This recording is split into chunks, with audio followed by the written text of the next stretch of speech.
Valentine, donc elle a 5 mois. Au niveau de la grossesse, ça s'est bien passé, l'accouchement également. L'après-accouchement, donc j'ai eu un petit souci de santé, donc j'ai dû arrêter l'allaitement. Mais bon, je sais bien adapté au biberon, tout s'est bien passé. Et au niveau de mes attentes, c'est plus de la découverte aussi. C'est vrai qu'à la maison, j'essaye de faire pas mal de jeux avec elle. Et je me suis dit, pourquoi pas découvrir d'autres choses. Cet atelier, il est à la fois théorique et pratique. Donc j'espère que vous allez pouvoir chacune vous y retrouver. Je vais aborder l'éveil sensoriel de bébé et sa motricité, vous avez dit, c'est libre, douce, hein, qui respecte le rythme de l'enfant. Notre rôle, nous en tant que parents, notre rôle en tant que professionnels, ça va être de leur aménager un espace et d'assurer leur sécurité affective. Tous les mouvements aléatoires des bébés qu'on peut voir, je prends les exemples, c'est Chloé, de Chloé, de Méline, qui sont encore toutes petites. Là, tous les mouvements aléatoires que vous voyez faire les enfants, tout ça font déjà partie d'une activité motrice organisée, témoignant d'un début d'apprentissage autonome. Ce qui est important pour l'enfant lorsqu'il expérimente par lui-même, je vois donc Lizzie déjà en train de se retourner, qui expérimente par eux-mêmes, ils prennent confiance en eux. Donc ils vont tout à petit prendre confiance en eux et ça c'est très important pour l'acquisition de l'estime de soi. Donc laisser l'enfant faire ses acquisitions, prendre confiance en lui, prendre plaisir à faire, ça va construire son estime de soi. On sait que c'est très important plus tard dans l'apprentissage, notamment quand il rentre à l'école. Donc tout petit, on prépare déjà un petit peu leur futur. Il apprend à persévérer, à recommencer. Vous avez les enfants plusieurs fois, je ne sais pas si vous êtes déjà plutôt pour les plus grands.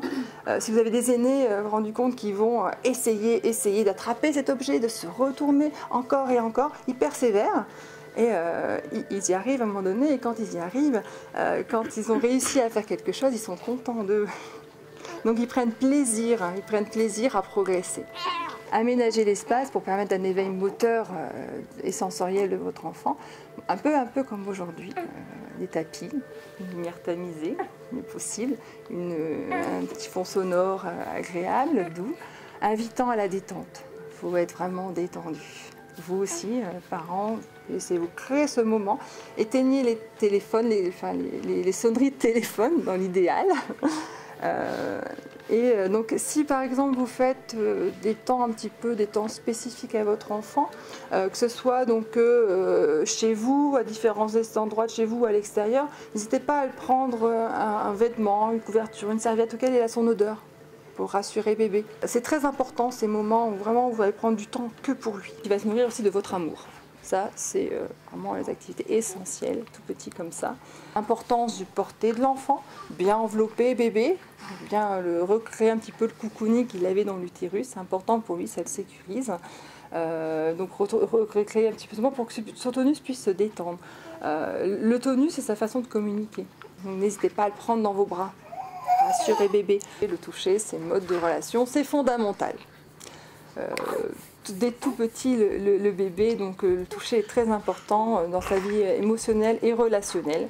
Donc n'hésitez pas à toucher votre bébé. Beaucoup de maternités le font maintenant et le pratiquent, ce pot à pot. Ça permet au relationnel aussi de jouer un rôle très important par ce contact, par ce toucher.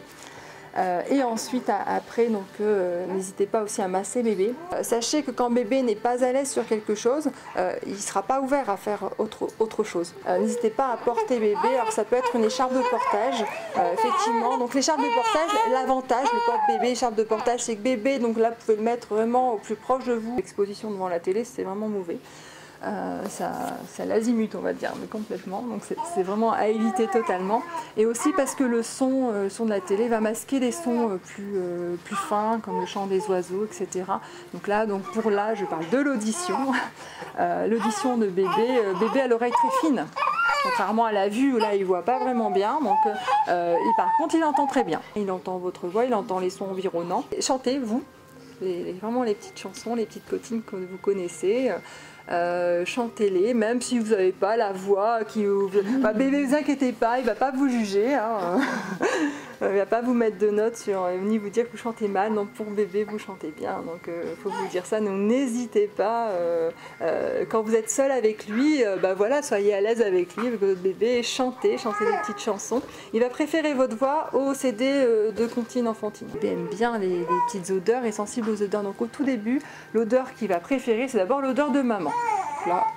L'odeur du lait si vous allaitez, hein, donc ça il va bien reconnaître, et donc l'odeur de son environnement, donc de la cuisine, enfin voilà. Si vous souhaitez créer une ambiance un petit peu comme là aujourd'hui, un petit peu cocooning, n'hésitez pas aussi à mettre un petit peu d'huile essentielle, mais là je dis, vous voyez d'abord en pharmacie pour que ce soit une huile qui soit neutre, et pas de commerce, hein, pour qu'il n'y ait pas de problème de santé. Vous allez pouvoir aussi observer votre enfant. Donc c'est pas forcément jouer, on sait qu'on a toujours envie de jouer, de stimuler, mais vous pouvez aussi prendre un temps, vous vous asseyez et vous le laissez jouer. Et là vous l'observez.